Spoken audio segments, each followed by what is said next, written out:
Dear students, welcome to digital platform of Dr. APJ Abul Kalam Technical University, Lucknow. We are discussing the subject Power Plant Engineering Code KME 076. I am Dr. Tarun Kumar Gupta, Associate Professor in Department of Mechanical Engineering, GL Bajaj Institute of Technology and Management, Greater Noida. This is our fifth lecture of the series, and today we discuss Rankine cycle and modified Rankine cycle. So, what is Rankine cycle? Who developed this Rankine cycle? You must know about it. So, Rankine cycle was developed by a Scottish engineer Rankine, who was a good physicist and whose research were based on thermodynamics. Rankine cycle is a theoretical cycle that convert heat into the work, and today almost all steam turbines work on this cycle. You can see there is a diagram where the main component of the thermal power plants are shown. Here there is a boiler, in the boiler water convert into steam. So, we see we have not shown here the mounting accessories and other parts. So, the main four components are here which are used in Rankine cycle. So, you can say this, there is a boiler. In the boiler we supply the heat Q1 or Q in, Q1 or Q in. Q1 means heat in, heat is supplied to the boiler where water is converted into the steam. Now, between the boiler and turbine we mark as stage 1. So, this steam is allowed to expand in the turbine where we get the work WT. WT means work given by the turbine, it is work out. So, work given by the turbine, work output, here we get the work which can convert into the electricity. The output of the turbine or wet steam or exhaust steam is marked as 0.2. Now, the output of the turbine or exhaust steam or wet steam is allowed to passes into the condenser where it get condensed. So, when it condense, heat coming out from the condenser, heat rejected from the condenser, it is marked as Q2. Cooling water is used to remove the heat from this condensate, and the output of condenser is marked as 0.3. Now, after this a feed pump is used which supply this condensate into the boiler. Now, work is required to move the pump. So, here we spend the work. So, that is WP means work of the pump, that is work in, we supply the work here, so that this feed pump works and it supply the water to the boiler. So, output of the feed pump is marked as the 0.3, right. So, the same diagram is shown on PV diagram as well as on TS diagram. PV means pressure volume diagram. You can see P is on y axis and V is on x axis. You can see the diagram. See, there are three position of the one, one dash and one double dash. One means one is on this line. So, this is dry and saturated line. So, one is on this line. So, that is why one means dry and saturated steam. One dash means wet steam, because you can see one dash is inside this diagram, right, and one double dash, it is outside the diagram, which is superheated steam. Friends, it is our practice to have a superheated steam, because superheated steam have some advantage, like you know that work work done is equal to P into V2 minus V1, keeping pressure constant. If we increase V2, V1 is constant. If we increase the V2, we will have more work done. So, that is why we are trying to use the more work done if we are using superheated steam. So, we will increase the volume, right. Now, this 1 to 2 or 1 dash to 2 dash or 1 double dash to 2 double dash, this is the expansion in the turbine.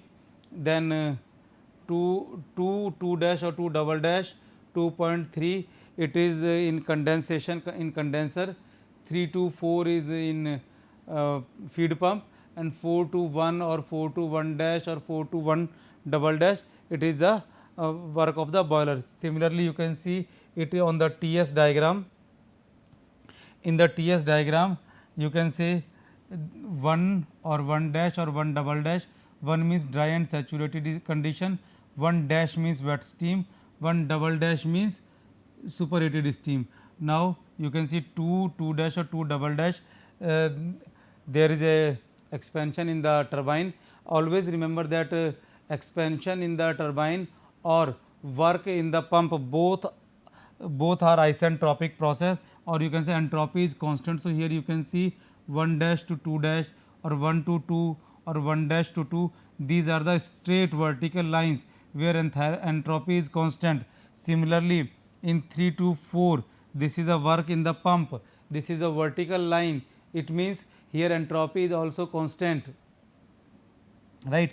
So 2 dash or 2 double dash, so 2 to 3, you can say 2 to 3 is constant temperature line, isothermal process, constant temperature line, right, and then 4 to 1 in the boiler itself. Again there is another diagram which is known as HS diagram. H means enthalpy, S means entropy. So enthalpy entropy diagram you can see here. In the enthalpy entropy diagram, again see 1 dash to 2 dash, 1 to 2 or 1 double dash to 2 double dash, vertical lines means entropy is constant. So 3 to 4, again work done, entropy is constant, right. So rest 4 to 1 is in boiler, 2 to 3 is in condenser. Now if we are we want to calculate the efficiency of this Rankine cycle, always efficiency is work done by the heat supplied or output by input. What is output? Output is net work done. What we are saying efficiency is output by input. Here output is net work done, this is net work done, and input is heat supplied. So what is net work done? Work of the turbine minus work of the pump, because in the turbine we are getting the work and in the pump we are spending the work in the pump. So Wt is work of turbine and Wp is the work of pump. So difference of the work of turbine and work of pump divided by the heat supplied. So we supply the heat in the boiler furnace. So here you can see H1 minus H2 minus HF4 minus HF3, this is the work of the turbine, this is work of the pump divided by the heat supplied, but work of the pump is very less as compared to work of the turbine. So we can neglect the work of the pump. If we neglect the work of the pump means if we cut this part, right, neglect here, in that case work of turbine divided by heat supplied. So work of turbine is H1 minus H2, this is this, and H1 minus HF4, H1 minus HF4. This is the efficiency of the Rankine cycle, but this efficiency is the theoretical cycle, right. Now there are some parameters which affect the operating condition of the Rankine cycle. If we want to increase the efficiency of the Rankine cycle, so what we have to do, either we increase the average temperature at which heat is supplied, or we have to decrease the temperature of heat rejection. You can see from the diagram, you can see these diagrams. So we want to increase the heat, we want to increase the average temperature, means we want to increase the average temperature means 4 to 1 is the heat supplied, 4 to 1. So if we increase this point like we increase this point like this, so you can say this much amount of the energy will increase, heat will increase, so efficiency will increase. Or if we decrease the rejecting temperature means we are decreasing at reducing at this temperature. If by any means if we are able to reduce this temperature, if we are able to reduce this temperature by any means,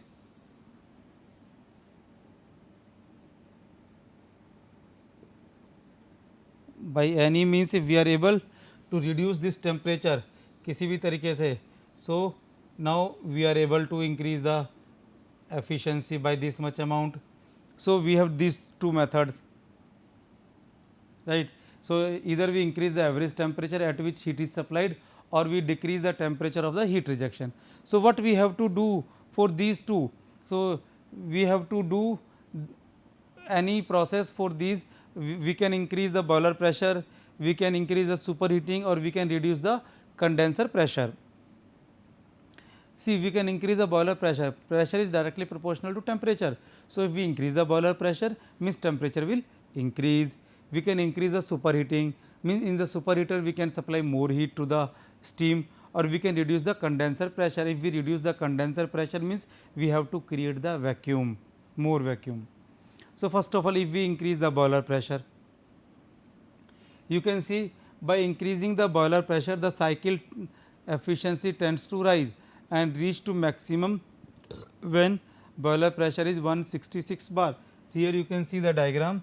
Here this diagram is efficiency versus boiler pressure. This pressure into the bar. So, when you increase the pressure, efficiency will increase up to a certain point. This is the point where efficiency is maximum. The maximum efficiency will be at 166 bar pressure. Now, if we are increasing pressure beyond this, efficiency comes down, right. So, 166 is the maximum pressure point. Next one, superheating. If we superheat the steam and that superheated steam is allowed to expand in the turbine, definitely the efficiency will increase, because I told you that work done is P V2 minus V1.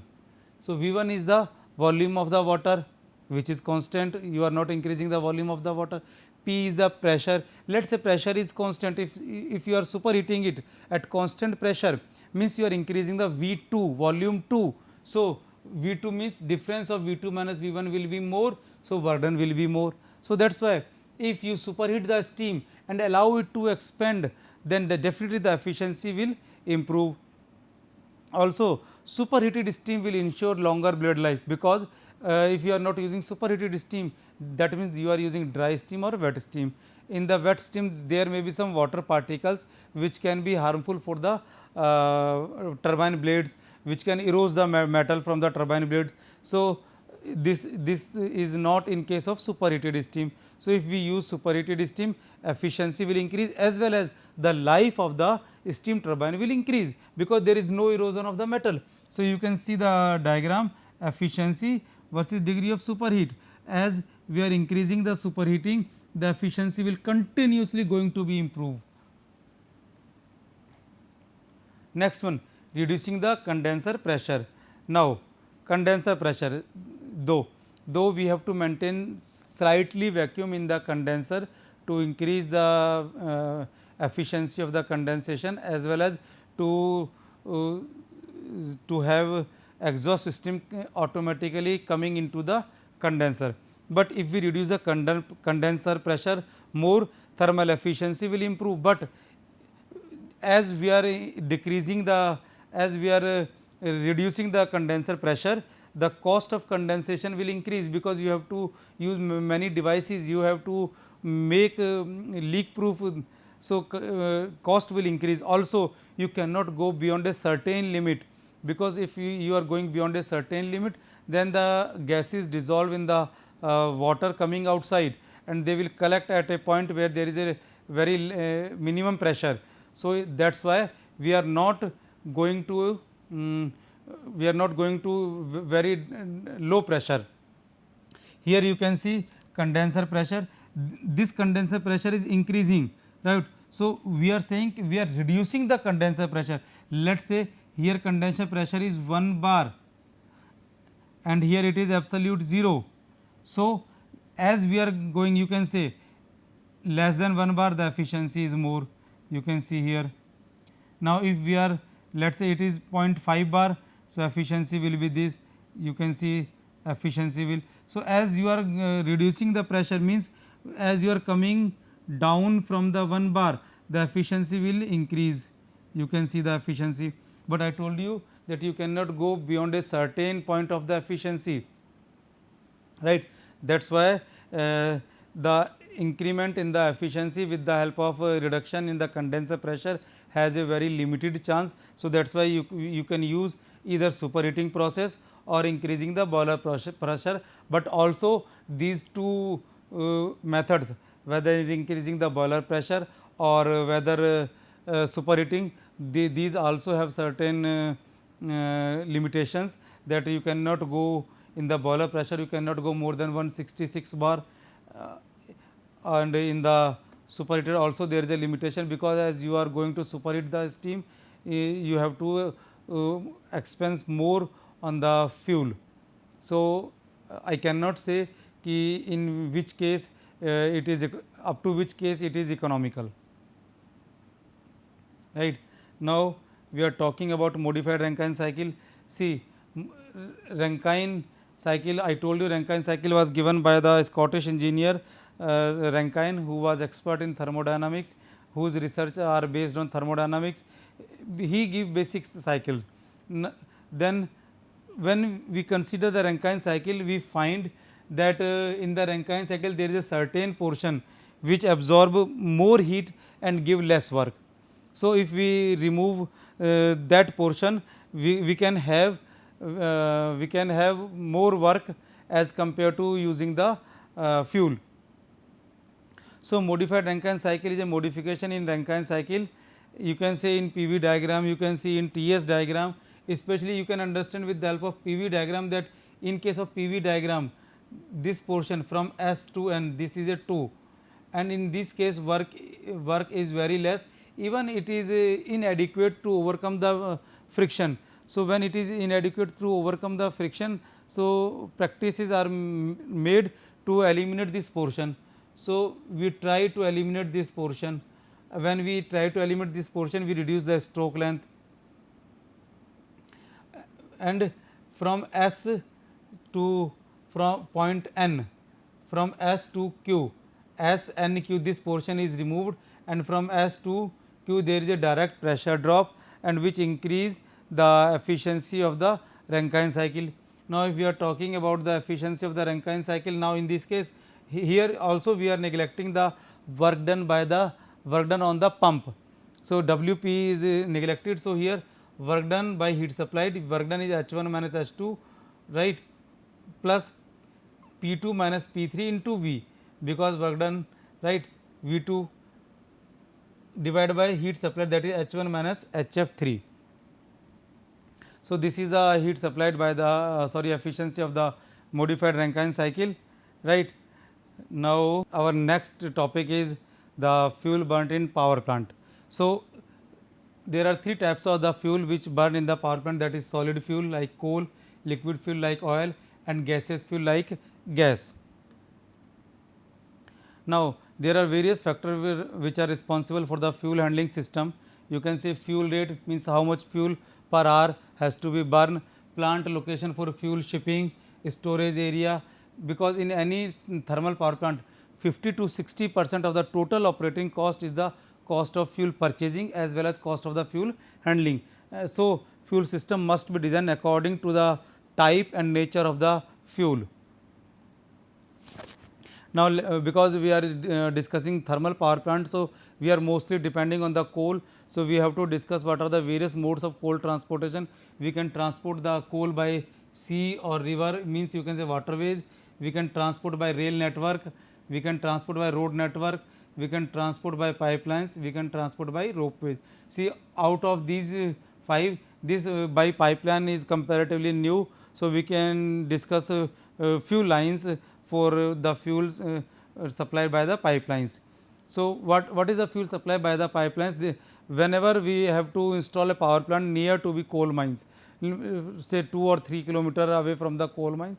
So, it is not possible to supply the continuously coal through the road or by any other way. So, what they are doing? So, they are laying a, you can say, a belt conveyor which are converted into the pipeline, and that fuel is loaded on the belt conveyor, and that belt conveyor continuously move. You have to just given to supply to the motor which run the belt conveyor. So, that belt conveyor continuously supply the fuel to the power plant.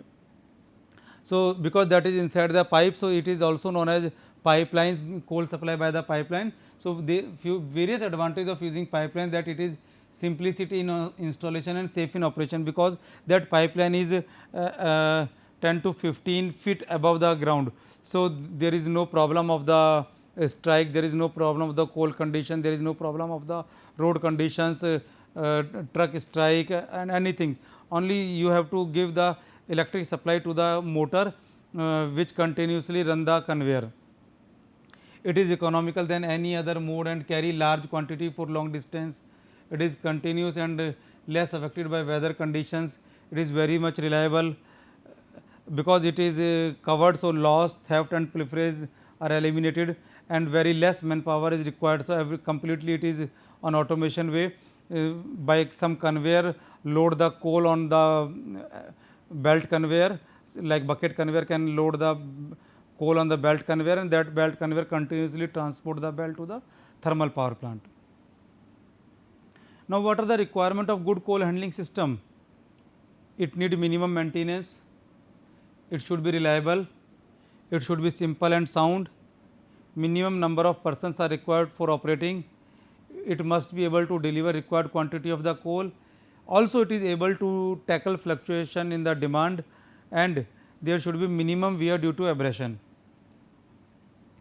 What are the advantages of mechanical handling over the manual handling? See, we can transport the coal manually, but it is not possible to transport large quantity of the coal manually. That is why we are preferring the system, mechanical system. We are using some machines, we are using some conveyors to transport the coal. So, what are the advantages of using mechanical handling system over manual handling system? Higher reliability as compared to man, it is machines are more reliable, less manpower is required, economical for medium to large capacity power plant, easy and smooth operations, easy start, these are very economic, management and controlling is easy, very less risk to human health, and losses in transportation are minimized. But there are some disadvantages also. Whenever we are using mechanical system continuously require maintenance and repair. Initial cost, or you can say capital cost of the plant will increase, because whenever you want to purchase a machine, it needs some investment. Power consumption resulting in less power available to consumer. Whenever you are using some automation, you are using some machines, it consumes some power. When it consumes some power of the power plant, it means that power is not available to the consumer. So, in rough idea we can say that approximately 10% of the power is used by the machines, the accessories used in the power plant. Now, if we are talking about the stages in coal handling, so there are total 9 stages in the coal handling. You can say, first of all, coal delivery. Coal delivery means how coal is supplied from the coal mines to the power plant. So, we have many systems, like we can supply it by waterways, ship or boat, we can supply it by road network, by means by truck, we can supply it by rail network, means by goods train, we can supply by ropeway in the hilly areas, we can supply by pipeline in the nearby power plant of the coal mines. Then second one is unloading, means how coal is unloaded from the ships or from the wagon of the trains, so from the trucks, etc., how coal can be unloaded. So, we use various systems for unloading the coal. Let we can say that in ship or boat, we can have a automatic system, that back portion of the ship or back portion of the boat or back portion of the truck can be lifted, so that it can be vacate, it can be unloaded. In case of train, we can have a merry-go-round system. So, the side wall of the side gate of the wagon can be opened, and in the merry-go-round system the track is there. So, in the merry-go-round system, let us say there is a merry-go-round system, train is moving on this system and coal is coming here, the train is moving in this direction, coal is coming here. So, this is the track incoming and outgoing. Till the wagon is not vacate, this train will rotate on this merry-go-round system. As and when the train will vacate, it will leave the merry-go-round system through this passage. Then preparation, the coal received from the coal mines is not fit for the burning in the boiler furnace. So, we have to prepare the coal, we have to remove the moisture of the coal, we have to make the size of the coal, we have to remove the iron particles of the from the coal. So, all these processes now comes under the preparation. Then transfer, coal is transferred to the storage, sometime outdoor storage, sometime indoor storage. So, in the power plant approximately 20 to 30 days coal are available for storage. So, that is known as outdoor storage. Proper care has to be taken in the outdoor storage to avoid pilferage, to avoid wastage, to avoid water particles, to avoid dust particles, etc. Right. In the covered storage, when we prepare the fuel which is ready for the burning in the boiler, so we put that coal in the covered storage, and in the covered storage approximately coal for 24 hours is there. Next one is in plant handling. So, from the covered storage to the boiler furnace, the system which we are using for the transfer of the coal from the covered storage, or you can say live storage, to the boiler furnace is known as in plant handling. Weighing and measuring, just before burning the coal, we we weight the coal, how much coal is going to be burned, and then finally furnace firing. This is the layout of the fuel handling equipment. You can say initially coal is received from the coal mines. When coal received from the coal mines, it passed over the balance, wagon balance if it is a train, so that proper weight can be done how much coal is received, right. Then fuel storage, transfer tower, various conveyors are there. Those conveyors supply the coal to the crushers, where it crush and convert into the various size of the coal, required size of the coal. Then passes through the weighing machine with the help of conveyor, and then finally to the boiler furnaces, right. So, this is the layout of the coal handling equipment. You can see coal is supplied to the power plants in railway wagons. Weighing on wagon balance, weighing is necessary because you must know how much coal is you are receiving, how much coal is going to be burned, so that you can calculate the efficiency of the coal, efficiency of the thermal power plant, efficiency of the boiler. So, weighing of the coal is must. Unloading the coal in underground hopper or bunkers, manually or wagon tipplers. So, wagon tipplers are more used. Wagon tipplers are what I told you, ki train is moving in the merry-go-round system in round and round and round, and side valves or side door of the wagons are opened. So, those are known as wagon tipplers. From bunkers, coal is lifted by various conveyors to transfer tower, and from transfer tower coal is supplied to fuel store or crushers through conveyors. Now, here you can see magnetic separators, screens, crushers, automatic wheel distributed to boiler furnace. Magnetic separators are necessary because sometimes there are ferrous material or iron particles in the coal which never give any fuel or any heat to the water. So, they have to separate much before to the crusher. So, we are using magnet separators. Now, crushers, coal are of big size like this, or sometimes more than this size. So, we have to crush the coal, we have to make the size of the coal, small size of the coal. So, we are passing this coal to the magnetic crushers and then weighing, and there are so many boilers in the thermal power plant. So, what we are doing, we are distributing the coal to the boiler furnace in required quantity. So, we are using various distribution systems, so that proper quantity of the coal can be distributed, right. So, all these parts are necessary, and also we are drying the coal, so that moisture from the coal can be removed. So, this is about the fuel handling systems. So, if there is any doubt, we are able to solve your doubt. Thank you very much for listening. Thank you.